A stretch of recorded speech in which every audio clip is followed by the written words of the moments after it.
ഇന്ന് നമ്മൾ ഒരു വെറൈറ്റി പായസം ഉണ്ടാക്കിയെടുക്കാനാണ് കേട്ടോ. കുക്കറിൽ വളരെ എളുപ്പത്തിൽ തുടക്കക്കാർക്കൊക്കെ ഉണ്ടാക്കാൻ പറ്റിയൊരു ടേസ്റ്റി ആയിട്ടുള്ള പായസമാണ് കേട്ടോ. ഇതെങ്ങനെയാണ് ഉണ്ടാക്കുന്നതെന്ന് നോക്കാമല്ലോ. ഇതിനായിട്ട് ഞാനിവിടെ ചെറുപയർ പരിപ്പാണ് എടുത്തിട്ടുള്ളത് കേട്ടോ. ചെറുപയർ പരിപ്പ് നമ്മൾ ആദ്യം തന്നെ ഒന്ന് വറുത്തെടുക്കണം. അപ്പം ഞാനിവിടെ ഒരു 1.25 കപ്പോളം ചെറുപയർ പരിപ്പ് ഇതുപോലെ ഒന്ന് കടായിൽ വെച്ച് നന്നായിട്ടൊന്ന് വറുത്തെടുക്കണം. സാധാരണ നമ്മൾ വറുത്തെടുക്കുന്നതിനെക്കാട്ടിലും കുറച്ചുകൂടെ ഒന്ന് കളർ വരുന്നവരെ ഇതുപോലെ വറുത്തെടുക്കണം. ഈ ഒരു സമയത്ത് നമ്മൾ നെയ്യൊന്നും ചേർത്ത് കൊടുക്കുന്നില്ല. വളരെ ലോ ഫ്ലെയിമിലിട്ടിട്ട് വേണം നമ്മളിതിനെ വറുത്തെടുക്കാൻ. എല്ലാ പരിപ്പും ഒരേപോലെ തന്നെ കളറിൽ വെന്ത് കിട്ടാൻ വേണ്ടിയിട്ടാണ് കേട്ടോ. കുറച്ച് സമയം എടുത്തിട്ടുണ്ട്. ഇതിൻ്റെ കളർ കണ്ടോ, ചെറുതായിട്ടൊക്കെ ഇതുപോലെ ഒന്ന് മാറി വന്നിട്ടുണ്ട്. ഇതുപോലെയാണ് കേട്ടോ വേണ്ടത്. അപ്പോൾ ഇത്രയൊന്നും സാധാരണ ഞാൻ ചെറുപയർ പരിപ്പ് പായസം വയ്ക്കുമ്പോൾ മൂപ്പിച്ചെടുക്കാറില്ല. ഇത് കുറച്ചധികം മൂപ്പിച്ചെടുത്തിട്ടുണ്ട്. ഇനി നമുക്ക് സ്റ്റൗ ഓഫ് ചെയ്ത് വെച്ച് ഇതൊന്ന് കഴുകി വൃത്തിയാക്കി എടുക്കാം. അപ്പോഴേക്കും ഞാനിവിടെ ഏതാണ്ട് ഒരു 1/2 കിലോൻ്റെ ഉള്ളിൽ വരും കേട്ടോ. ഇത് ഉണ്ട ശർക്കരയാണ്. ഇത് നന്നായിട്ടൊന്ന് ഉടച്ചെടുത്തിട്ടുണ്ട്. 1 കപ്പോളം വെള്ളം ചേർത്ത് ഇതിനെ നന്നായിട്ടൊന്ന് മെൽറ്റ് ചെയ്തെടുക്കണം. അപ്പോൾ കുറച്ച് ഡാർക്ക് കളറായിട്ടുള്ള ശർക്കര കിട്ടുകയാണെങ്കിൽ കുറച്ചുകൂടെ നല്ലതാണ് കേട്ടോ. ഇതിപ്പോൾ എനിക്ക് ഇങ്ങനത്തെയാണ് കിട്ടിയിരിക്കുന്നത്. എന്നാലും അത്യാവശ്യം കളറൊക്കെ ഉണ്ടാവും. അപ്പോൾ ഇനി ഇത് നന്നായിട്ടൊന്ന് മെൽറ്റായി വരട്ടെ. ഇനി ഇതിലേക്ക് ഞാനിവിടെ പായസത്തിനായിട്ട് 2 തേങ്ങയാണ് എടുത്തിട്ടുള്ളത്. ഇപ്പോൾ ക്വാണ്ടിറ്റി കുറച്ച് കുറവ്. നമ്മൾ സാധാരണ ഒരു വീട്ടിൽ അംഗങ്ങൾക്ക് പായസം വയ്ക്കാനുള്ളൊരു ക്വാണ്ടിറ്റിയാണ് കേട്ടോ. അപ്പോൾ ഇതിലേക്ക് ചെറിയ ചൂടുള്ള വെള്ളമാണ് ഒഴിച്ചു കൊടുക്കുന്നത്. ഈ തേങ്ങയിലേക്ക് ചെറിയ ചൂടിൽ വെള്ളം ഒഴിച്ചു കൊടുക്കുമ്പോൾ നല്ല കട്ടി തേങ്ങാപ്പാൽ 1/4 പാൽ നമുക്ക് എടുക്കാൻ പറ്റും. അപ്പോൾ ഇങ്ങനെയാണ് എളുപ്പത്തിൽ ഞാൻ നല്ല കട്ടി തേങ്ങാപ്പാൽ എടുക്കാറ്. ഇങ്ങനെയാണ് കേട്ടോ. 2 തേങ്ങ തന്നെ വേണം. എന്നാലാണ് പായസം കുറച്ച് ടേസ്റ്റും ഉണ്ടാവുള്ളൂ, കുറച്ച് ക്വാണ്ടിറ്റി ഉണ്ടാവുള്ളൂ. അപ്പോൾ ഇനി ഈ കുറച്ച് ചൂടുള്ള ഈ ഒരു തേങ്ങ ഇതുപോലെ പകുതിയായിട്ട് നമുക്കൊന്ന് അരച്ചെടുക്കാം. ഒരുപാട് അരച്ചെടുക്കല്ല. ഇത് പാല് പിഴിയാൻ വേണ്ടിയിട്ട് ഇതുപോലെ ഒന്ന് കറക്കിയെടുത്താൽ മതി. അപ്പോൾ ഇനി ഇതിനെ പിഴിഞ്ഞെടുക്കുമ്പോൾ നല്ല കട്ടി പാല് കിട്ടും. അപ്പോൾ പാലെടുത്ത് നമുക്ക് മാറ്റി വയ്ക്കാം. ഇനി ഞാനിവിടെ 1/2 സ്പൂണോളം ക്യൂമിൻ സീഡും ഇതുപോലെ തന്നെ ഒരു 7ഓളം ഏലക്കായ വറുത്ത് പൊടിച്ച് വെക്കുകയാണ് കേട്ടോ. അപ്പോൾ ഞാൻ 1/4 പാൽ, 2/4 പാൽ, 3/4 പാൽ എടുത്തിട്ടുണ്ട്. ഇത് ഞാനൊരു 1.5 കപ്പോളം വെള്ളം വെച്ചിട്ടാണ് 2/4 പാൽ, 3/4 പാൽ എടുത്തിട്ടുള്ളത്.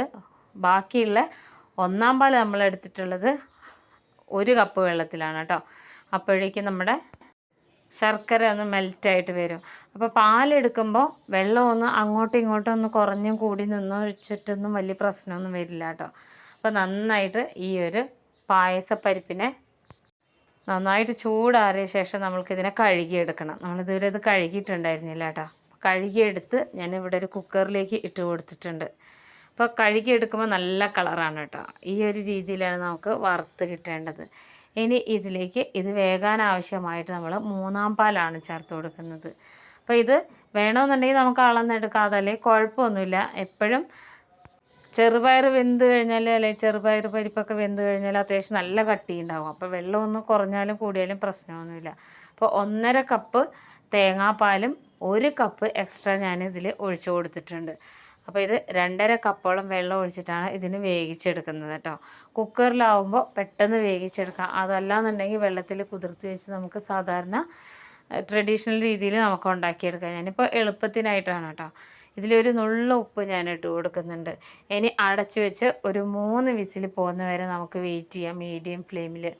എന്നാലാണ് നല്ലോണം ഇത് വെന്ത് കിട്ടുള്ളൂ. നല്ല സോഫ്റ്റായിട്ട്, ഒരുപാട് വെന്തുടയാതെ, എന്നാൽ ഈ പരിപ്പൊക്കെ നമ്മളിങ്ങനെ കഴിക്കുമ്പോൾ നല്ല സോഫ്റ്റായിട്ട് ഇരിക്കാനും കൂടി വേണ്ടിയിട്ടാണ് കേട്ടോ ഇങ്ങനെ ചെയ്തെടുക്കുന്നത്, നന്നായിട്ട് വറുത്തെടുക്കുന്നത്. അപ്പോൾ വിസിലൊക്കെ പോയിട്ടുണ്ട്. ഇനി ഇത് ചൂടാറിയ ശേഷം നമുക്ക് തുറന്ന് നോക്കാം. അപ്പോൾ നമ്മളിത് തേങ്ങാപ്പാലിലാണ് വേവിച്ചെടുത്തിട്ടുള്ളത്. അതുകൊണ്ടാണ് കേട്ടോ ഈ വെളുത്ത പാടൊക്കെ. ഇനി ഇത് നന്നായിട്ടൊന്ന് ഉടച്ചു കൊടുക്കണം. നല്ലോണം ഒന്ന് ഇളക്കി കൊടുക്കണേ ഈ ഒരു രീതിയിൽ. ഇപ്പോൾ നമ്മുടെ ഈ ഒരു ചെറുപയർ പരിപ്പ് അത്യാവശ്യം ഇത് വെന്ത് വന്നിട്ടുണ്ട്. ഇനി ഇതിലേക്ക് നമ്മൾ തേങ്ങാപ്പാലാണ് ചേർത്ത് കൊടുക്കുന്നത്. നമ്മളിതിങ്ങനെ എടുത്തിങ്ങനെ പ്രസ് ചെയ്യുമ്പോൾ അറിയാൻ പറ്റും നല്ലോണം വെന്ത് വന്നിട്ടുണ്ട് എന്നുള്ളത് കേട്ടോ. പരിപ്പ് പായസം ഇഷ്ടമില്ലാത്തവരാരും തന്നെ ഉണ്ടാവില്ല. പ്രത്യേകിച്ച് ഇതുപോലെ ട്രഡീഷണലായിട്ട് നമ്മൾ ഉണ്ടാക്കിയെടുക്കുമ്പോൾ ഓണത്തിനും വിഷുവിനൊക്കെ. അപ്പോൾ ഇനി 2/4 പാൽ ഞാൻ ചേർത്ത് കൊടുക്കുകയാണ്. 2/4 പാൽ ഇതുപോലെ ഒഴിച്ചു കൊടുത്തതിന് ശേഷം നമ്മൾ ഇത് നന്നായിട്ടൊന്ന് ഇളക്കിയെടുക്കണം. അപ്പോൾ ഈ ഒരു രീതിയിൽ നല്ലോണം ഒന്ന് ഇളക്കിയെടുത്ത് അതിന് ശേഷം നമുക്ക് സ്റ്റൗവിൽ വെച്ച് മീഡിയം ഫ്ലെയിമിലിട്ട് നല്ലോണം ഒന്ന് ഇളക്കിയെടുക്കണം. ഇത് ഇളക്കിയെടുത്തിട്ട് ഈ രണ്ടാം പാൽ ഇതിലേക്ക് ഇടുന്ന നല്ലോണം ഒന്ന് വറ്റി വരണം കേട്ടോ. അപ്പോൾ രണ്ടാം പാൽ പെട്ടെന്ന് തന്നെ വറ്റി വരും, നമ്മൾ ഒരുപാട് പാൽ ഒഴിച്ചിട്ടില്ല ഇതിൽ. ഇപ്പോൾ ഒന്നാം പാലിനും രണ്ടാം പാലിനുമാണ് കുറച്ച് കട്ടി ഉണ്ടാവുള്ളൂ. മൂന്നാം പാൽ പിന്നെ നമ്മളിങ്ങനെ പിഴിഞ്ഞൊഴിക്കുന്നത് മാത്രമേ ഉള്ളൂ. അപ്പോൾ വെള്ളമൊക്കെ ഒരുവിധം രണ്ടാം പാലിൻ്റെ ഇതുപോലെ വറ്റി വരുമ്പോൾ നമ്മൾ ഉരുക്കി വെച്ചിട്ടുണ്ടായിരുന്ന ശർക്കരയാണ് കേട്ടോ, അതും കൂടെ ഇതിലേക്ക് ചേർത്ത് കൊടുക്കണം. അപ്പോൾ ശർക്കര ഉരുക്കി ഒഴിക്കുന്നതിന് മുന്നേ തന്നെ നമ്മുടെ ഈ പരിപ്പൊക്കെ നല്ലോണം വെന്തിരിക്കണം കേട്ടോ. നമ്മളതിൽ മധുരം ചേർത്താൽ പിന്നെ തീരെ വേഗില്ല. അപ്പോൾ ശർക്കരയും ചേർത്ത് കൊടുത്തിട്ടുണ്ട്.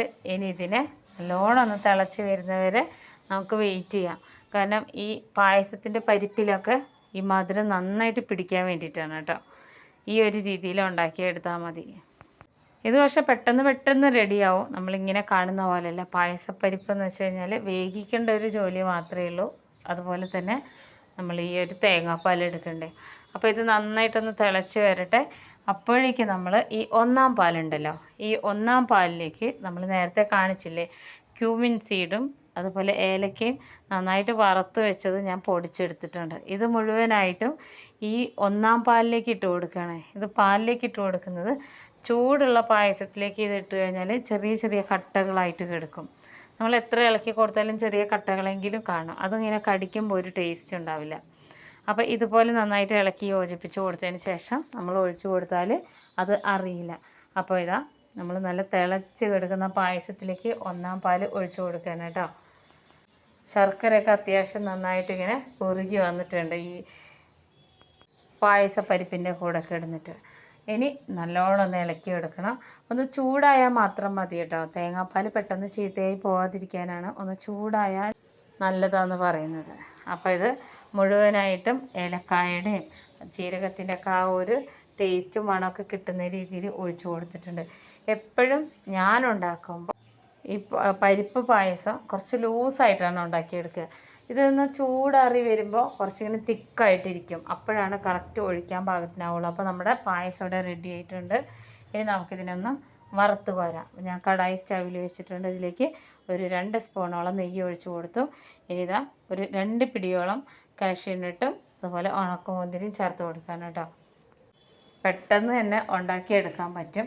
ആദ്യം ഞാൻ കാഷ്യൂനട്ട് ചേർത്ത് കൊടുത്തിട്ടുണ്ട് 2 പിടിയോളം. ഇതൊന്ന് മൂത്ത് വരുമ്പോൾ നമുക്ക് ഉണക്കമുന്തിരിയും കൂടെ ചേർത്ത് കൊടുക്കാം. അപ്പോൾ നമ്മൾ നേരത്തെ ഇതുപോലെ തന്നെ പാൽപ്പായസം ഉണ്ടാക്കിയിട്ടുണ്ടായിരുന്നു വെറൈറ്റി ആയിട്ട്. സേമിയ പാൽപ്പായസം, അതും കുക്കറിൽ തന്നെയാണ് ഉണ്ടാക്കിയിട്ടുള്ളത്. അപ്പോൾ കാണാത്തവരൊന്ന് കണ്ട് നോക്കണേ. അപ്പോൾ നമ്മുടെ ഈ കാഷ്യൂനട്ടും ഉണക്കമുന്തിരിയൊക്കെ ഇതുപോലെ ഒന്ന് ചെറുതായിട്ട് മൂപ്പായിട്ട് വരുന്നുണ്ട് കേട്ടോ. ഇത് വറുത്തിടുമ്പോൾ എപ്പോഴും നമ്മൾ നെയ്യ് തന്നെ വറുത്തിടണം. അപ്പോൾ ഒട്ടുമിക്ക എല്ലാവർക്കും അറിയായിരിക്കും. അത്യാവശ്യം നന്നായിട്ട് ഇതുപോലെ കളർ ഇതുപോലെ ഒന്ന് മാറി വരുമ്പോൾ തന്നെ നമുക്കിതിനെ കോരി നമ്മുടെ പായസത്തിലേക്ക് ഇട്ട് കൊടുക്കാം. അപ്പോൾ ഈ ഓണത്തിന് എല്ലാവരും ഉണ്ടാക്കി നോക്കണം കേട്ടോ ഇതുപോലെ കുക്കറിൽ പായസം. അപ്പോൾ ഇത് ആയിട്ടുണ്ട്. ഇനി നമുക്ക് പായസത്തിലേക്ക് ഇതുപോലെ ഒഴിച്ചു കൊടുക്കാം. ഇങ്ങനെയാണ് ഞാൻ ഉണ്ടാക്കിയെടുക്കുന്ന പരിപ്പ് പായസം കേട്ടോ. ഇത് നന്നായിട്ടൊന്ന് ചൂടാറി വരുമ്പോൾ നമ്മൾക്ക് ഗ്ലാസ്സിൽ ഒഴിച്ച് കഴിക്കാൻ നല്ല പാകത്തിന് കുറുകി വരും. അപ്പോൾ എല്ലാവരും ഉണ്ടാക്കി നോക്കണം കേട്ടോ. നല്ല രുചിയാണ്. ഇത് നമുക്കൊരു ബർത്ത്ഡേ പാർട്ടിയിലൊക്കെ ഇതുപോലെ സദ്യ ഉണ്ടാക്കുകയാണെങ്കിലും ഉണ്ടാക്കിയെടുക്കാം. അപ്പോൾ എല്ലാവരും ഉണ്ടാക്കി നോക്കിയ അഭിപ്രായങ്ങൾ അറിയിക്കണം. ഇതുപോലെയുള്ള ഈസി റെസിപ്പിയായിട്ട് അടുത്ത വീഡിയോ